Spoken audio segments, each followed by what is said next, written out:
Saudara, usai menuai kritik terkait penetapan tersangka dan penahanan mantan Menteri Perdagangan Thomas Lembong, Kejaksaan Agung memastikan tidak perlu menunggu ada atau tidaknya aliran dana atau imbalan ke kantong Thomas Lembong untuk penetapan status tersangka dalam kasus dugaan korupsi impor gula.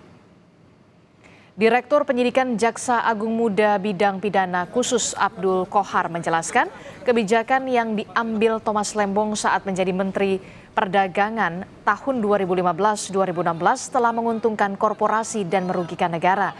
Sehingga meski Thomas Lembong tidak menerima dana atau imbalan dari kebijakan itu, sudah sepatutnya Thomas Lembong ditersangkakan karena telah merugikan negara.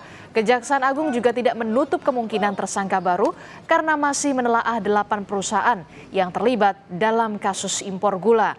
Thomas Lembong disangkakan memberikan izin kepada 8 perusahaan swasta yang dinilai tidak memiliki kapasitas melakukan impor gula.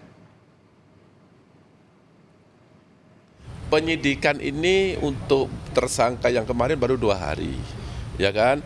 Itu sedang kita dalami. Tapi yang perlu digarisbawahi, seseorang melakukan tindak pidana korupsi sesuai dengan pasal 2 dan 3 tidak mensyaratkan bahwa seseorang itu harus mendapatkan uang.